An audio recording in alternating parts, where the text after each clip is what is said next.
새롭게 준비한 가상 스튜디오에서 자료를 보여드리면서 설명하는, 제가 오늘 사례로 고른 종목은 인데요. 수출이 대폭적으로 증가한 것들을 확인했고요. 다운사이드는 제한되어 있고 업사이드는 열려있다는 결론이었습니다. 매수매도 추천이라기보다는 투자 프로세스의 실제를 좀 더 실감나게 전달드리기 위한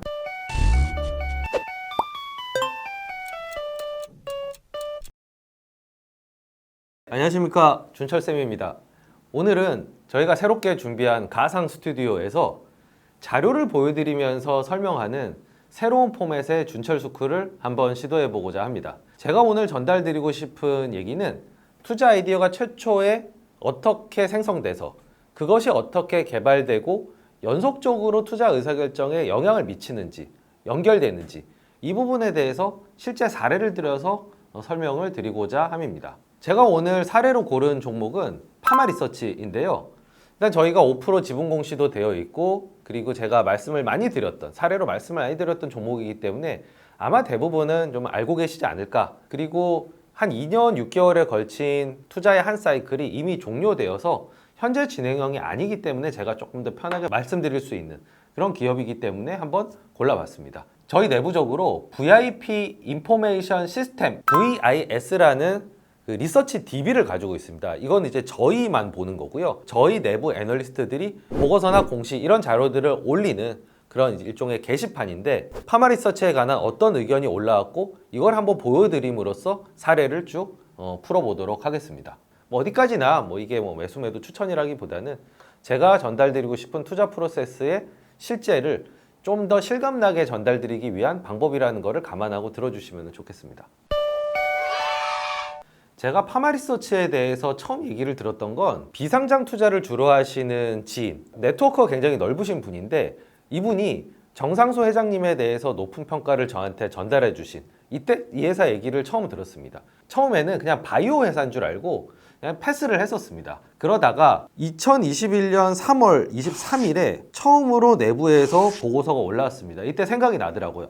그때 제 지인이 이 회사 얘기를 했었는데 어떤 회사지? 일단 궁금증을 가지고 이 보고서를 읽게 됐습니다. 32페이지짜리 보고서였고 당시의 주가는 61,500원이었습니다. 최초 이닛하는 보고서다 보니까 이 회사의 역사, 제품은 어떤 게 있는지, 그리고 비즈니스 모델은 어떤지, 이런 기초 지식을 정리하고 조직에 알려주는 그런 내용이 대부분이었었고요. 핵심 아이디어는 콘주란과 리주란이 계속 매출이 올라가면서 영업 레버리지가 일어날 수 있다라고 하는 부분이랑, 적재 자회사가 이제 턴어라운드가 임박했다. 그리고 코로나가 한참 진행 중인 기간이었는데 2021년이었으니까요. 그럼에도 불구하고 피부명 시술이 전반적으로 증가하고 있기 때문에 그런 우려는 접어놔도 괜찮다. 이런 내용들이 이 보고서에 담겨 있었습니다. 하지만 그때 당시에 한 PR이 15배 정도로 예측이 됐었는데 좀 애매한 밸류션이다 해서 이때는 사지 않고 패스를 했었습니다. 하지만 그때 제가 이 보고서를 읽으면서 기억에 남았던 건 이 회사가 과거 역사를 보니까 제품 확장을 굉장히 잘 이뤄온 회사구나. 그래서 제 지인이 이 회사 회장님을 칭찬했었구나. 그런 느낌 하나가 남았던 거. 이게 그 당시에 보고서의 가장 큰 효용이었습니다. 그러다가 8월 2일, 그러니까 한 5개월 정도가 지난 시점에서 두 번째 보고서 풀 레포트가 나왔습니다. 주가는 조금 올랐던 상황이었었고요. 61,500원에서 이제 84,500원으로. 그리고 27페이지짜리 보고서였고요. 앞서서 기초적인 내용은 다 설명을 했기 때문에 이때서부터는 조금 세부적인 얘기들, 제품별 전망이 좀 더 상세하게 기술이 되어 있었습니다. 예컨대 그때는 콘주란이 리주란 이상의 중요도를 가지고 있었는데, 콘주란과 리주란이 각각 이제 어떤 수요 전망이 예측이 되는지, 그리고 경쟁 제품으로 당시에 이제 엑소점이 떠오르고 있었거든요. 엑소점에 대한 분석과 엑소점이 리주란과 결국에는 같이 성장할 수 있다. 그냥 경쟁 상대로 보기에는 시장을 키우는 효과가 더 클 것이다. 한국의 리주란의 유행이 이제는 중국으로까지 확대될 수 있다. 조금 시간을 좀 길게 놓고 보면은 큰 촉매가 될 수 있다. 그래서 그거를 좀 정리를 해보자면, 국내 피부명 시장은 성장하고 있다. 코로나에도 불구하고. 그리고 리주란과 엑소점은 함께 성장을 할 것이다. 리주란의 유행이 중국에서도 이어질 것이다. 당장은 아니지만 길게 봤을 때. 이 보고서의 마지막 결론은 다운사이드는 제한되어 있고 업사이드는 열려있다는 결론이었습니다. 사실 이거는 파마리서치만 국한되는 게 아니라 저희가 매수를 결국에 가져간 회사들의 최종적인 결론, 저희의 가슴을 뛰게 하는 하나의 문장이 될 텐데, 여기서 중요한 거는 제한된 업사이드라는 거죠. 파마리서치는 밸류에이션 자체가 아주 낮은 종목은 아니었기 때문에 이 부분을 소명하는데 애널리스트들이 많은 힘을 썼어야 됐습니다. 그래서 조직 내에서도 이 회사에 대한 어떤 인식이 좀 더 올라가게 됐고, 저도 좀 더 이 회사 진지하게 봐야 되겠구나 의 계기를 만들어준 그런 2차 풀 레포트가 됐었습니다. 이렇게 분석 게시를 하다 보니까 그 다음부터는 이 회사의 존재가 조금씩 눈에 들어오기 시작을 하더라고요. 예컨대 저희 회사 앞에 그 버스 정자에 광고판이 큰 게 있는데 거기에 리쥬라는 광고판이 있었거든요. 이 풀레포트가 나오기 전에는 제가 그걸 그냥 무심코 지나쳤었습니다. 그런 것들이 눈에 들어오기 시작을 하더라고요. 눈이 조금씩 열리기 시작을 했고, 그리고 좀 더 적극적으로 뭐 유튜브를 본다든지 검색을 한다든지 좀 더 이 회사에 대해서 찾아보기 시작을 했습니다.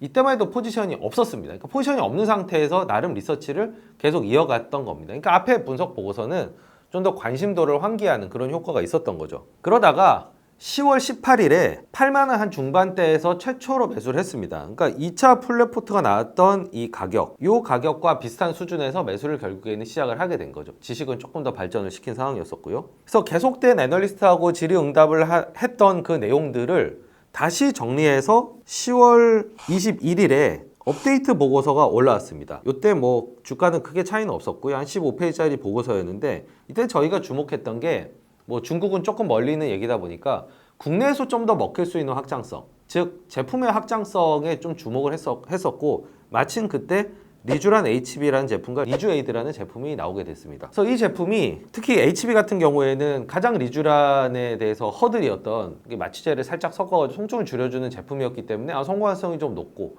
게다가 이게 성공했을 때는 마진이 더 높은 제품이었기 때문에 이익에 미치는 영향이 클 것이라고 봤고요. 좀 비싸다는 평이 있었습니다. 근데 리쥬에이드는 좀 실손을 받을 수 있는, 그렇게 비용 부담을 낮춰줄 수 있는 제품이었기 때문에 또 성공 가능성이 있지 않을까, 저희가 토의했던 내용들이 보고서를 정리해서 올라오게 됐습니다. 이런 식으로 계속 저희가 지식 수준을 발전시키면서 포지션을 점차 쌓아나가고 있었습니다. 그러니까 저희가 최초 매수를 한 그 단계, 아이디어가 태동되는 단계에만 보고서가 4개가 나온 거죠. 처음에 기초적인 지식, 그리고 좀 더 심화된 자료, 그리고 중간에 분석하는 동안 실적이 나왔기 때문에 실적 업데이트, 거기에 좀 더 매니저와 애널리스트가 주된 아이디어라고 생각하는 포인트에 대한 심화 보고서, 이렇게 4개가 나온 겁니다. 그러니까 처음에 아마 대부분 그냥 딱 어떤 한 종목을 봐서 보고서 하나 딱 나오면은 그때서부터 이 땅에서 산다 이렇게 이제 생각하시는 분들이 많은데, 결코 그렇게 단순하지 않고 하나의 결론에 도달하는 데만 따지고 하면서 제가 책에서 얘기했던 회의주의를 강하게 발동을 시킨 거죠. 근데 어쨌든 파마 리서치는 그 회의주의의 허들을 넘었습니다. 그게 바로 10월이었던 거죠. 10월 8일에 저희가 최초로 매수를 했으니까요. 그러다가 꼭 주식이라는 게 저희가 사면 약자가 터지지 않습니까? 아니나 다를까 악재가 하나 나왔는데, 자회사인 파마리서치 바이오에서 톡신을 개발하고 있었습니다. 그 제품이 리엔톡스인데요.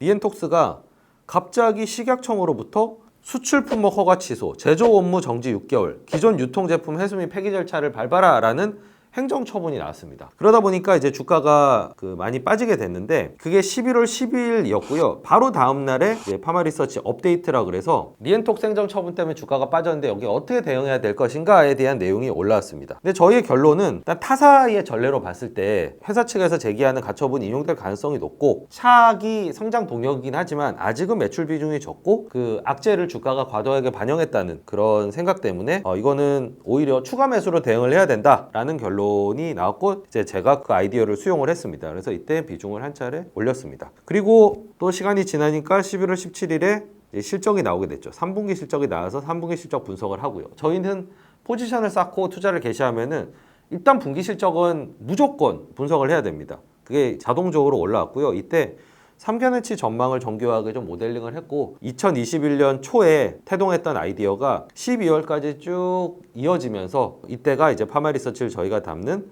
원년이 됐고, 이렇게 한 사이클이 마치게 됐습니다. 질문해도 되나요?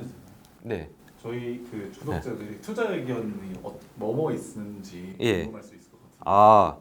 이게 투자 의견이 콩글리시 임은 조금 감안해서 봐주셔야 됩니다. 나우바이 회사 퀄리티도 좋고 가격도 지금 좋으니까 지금 바로 사자라는 의견이다. 물론 그 의견이 나왔다고 해서 매니저가 다 사는 건 아니고요. 애널리스트의 의견입니다. 그리고 다 좋은데 가격이 지금은 조금 아닌 것 같다 하면은 좋은 가격 올 때까지 기다리는 웨이트 앤 바이라는 레이팅이 있고요. 그리고 이건 좀 아닌 것 같아요. 아예 보고서를 안 쓰는 경우도 많지만 굳이 보고서를 써서 남긴다면 어보이드라는 등급이 있습니다. 이 회사는 피해야 된다. 이 회사를 산 이후, 매수한 이후에는 비중 조절에 관한 의견들, 오버웨이 비중을 확대하고 언더웨이 비중을 늘리고 그리고 최종적으로 셀 아니면 웨이트 앤 셀 조금 더 가격을 기다렸다가 좀 팔자 조금 더 몇 가지를 확인해 보고 나서 셀 의견을 낼 수도 있다 이런 식으로 의견이 세분화돼서 나눠지게 됩니다.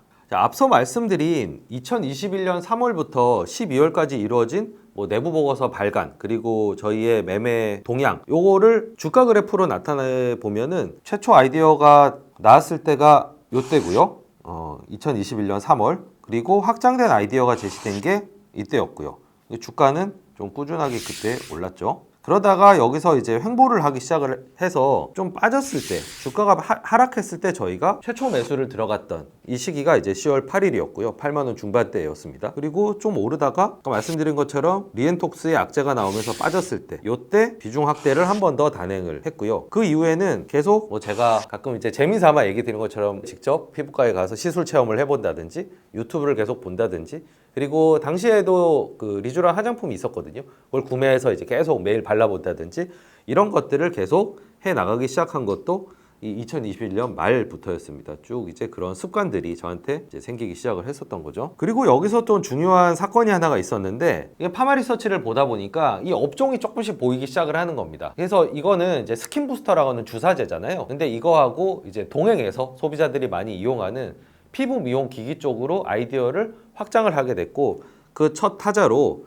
다른 애널리스트가 2021년 10월 5일에 제이시스 메디칼을 풀 레포트를 써서 나오바야 의견을 내서 보고서를 올리게 됐습니다. 그래서 제이시스 메디칼을 시작으로 해서 본격적으로 이제 피부 미용 기기로 커버를 확대를 하기 시작을 했습니다. 그래서 저희 이때부터는 한쪽으로는 스킨 부스터, 한쪽으로는 피부 미용 기기 이렇게 해서 계속 업데이트를 해 나가는 모습을 보실 수가 있습니다. 보시면 이게 이제 2022년 연중 저희 VIS에 올라온 보고서들입니다. 굉장히 빡세게 팔로우업을 했다는 거를 보실 수가 있으실 텐데 여기 올라오는 내용들을 분류를 해보면은 세 가지로 나뉠 수 있습니다. 첫 번째는 편입 종목의 분기 실적 분석입니다. 그러니까 분기가 되면은 매번 일단 저희가 가지고 있는 종목에 대해서는 분석 보고서가 VIS에 올라옵니다. 그리고 두 번째는 참고 기업. 이 참고 기업은 일단 해외 기업이 되는 경우가 많은데 유사한 사업을 하고 있거나 선도적인 업체, 특히 피부 미용 기기는 오리지널이 있고 우리나라 대부분 카피캣이라서 오리지널의 동향을 파악하는 부분을 추가를 했습니다. 2022년 5월부터 인모드의 1분기 실적 분석을 하기 시작했는데 인모드는 상장이 되어 있고 선도업체이기 때문에 이 회사의 실적을 분석함으로써 우리가 투자하는 국내 기업의 어떤 함의를 좀 찾아보려고 하는 그런 시도에서 계속 인모드를 그러니까 실적이 나올 때마다 제가 이렇게 형광으로 하이라이트하는 것처럼 계속 실적 분석을 들어가는 이 부분이 추가가 됐고요. 그리고 매달 에스테틱 관련된 수출 데이터를 정리하고 거기에 대해서 코멘트를 다는 거를 매달 올립니다. 그러니까 사실 여기에서 제일 많은 거는 이겁니다. 왜냐면 매달 올리니까요. 보시면은 에스테틱 1, 2월 수출입 데이터 팔로우업, 에스테틱 3월 수출 데이터 업데이트. 특히 피부 미용 기기나 스킨 부스터가 수출의 핵심적인 아이디어 중에 하나였기 때문에 수출 동향이 어떤지를 좀 미리 알려고 하는 시도에서 하나의 어떤 분석의 상식처럼 자리를 잡은 부분인데 요게 이제 계속 VIS에 올라오게 됩니다. 이게 본격적인 이제 팔로우업인 거죠. 그러면서 VIS에서 이루어지는 커뮤니케이션 외에 회사 메신저로 유튜브 영상이라든지 대부분 이제 피부과 의사분들이 나오시는 거죠. 영상을 공유한다든지 자료를 공유한다든지 이제 체험기를 공유한다든지 그러면서 의견 교환을 이어가면서 서로의 의견의 간극을 좁히고 서로의 지식을 고양시켜주는 그런 작업을 병행을 했습니다. 그리고 이때가 이제 코로나가 조금씩 그래도 그 좀 끝나가는 기미를 보이던 때였기 때문에 이때서부터 아이디어를 추가하게 되는데 대표적으로 이제 리오프닝이 되면은 피부 미용 시술이 어떻게 될 것인가 아무래도 좀 더 늘어난다 쪽에 좀 가까웠죠. 관광객들이 다시 돌아올 테고 피부 미용은 원래 관광객들이 많이 하는 또 서비스 중에 하나였기 때문에 인바운드가 되면 수요 당연히 긍정적일 것이다. 그리고 리쥬란 화장품이 온라인에선 팔리다가 올리브영에 입점을 하는 또 계기를 맞게 됐습니다. 그래서 이것도 생각보다는 파급력이 클 수 있다. 왜냐하면 저희가 올리브영이 이 시장을 독식하는 걸 이미 그때서부터 계속 파악을 하고 있었기 때문에 굉장히 큰 사건이다라고 생각해서 이 아이디어를 추가하게 됐고 저는 그게 가능했던 거는 계속 외부의 환경, 수출 데이터 그리고 저희가 체험하는 거, 느끼는 것들, 보는 영상들 그리고 실적 이런 것들을 다 마구잡이로 다 데이터와 정보를 수집하면서 이런 부분에 대한 감을 저희가 처음에 이게 뭔지도 모르고 그냥 처음에 플랫포트를 냈을 때보다 훨씬 더 저희의 지식 수준이 빌드업 돼가는 예, 그런 모습을 보여주는 시기가 2022년 연중 내내였다고 봐도 무리가 없겠습니다. 그래서 2022년 그 주가 동향을 나타낸 그래프인데요. 2022년 4월까지는 주가가 비교적 괜찮았습니다. 이게 계속 좀 올라가는 추세를 그렸고요.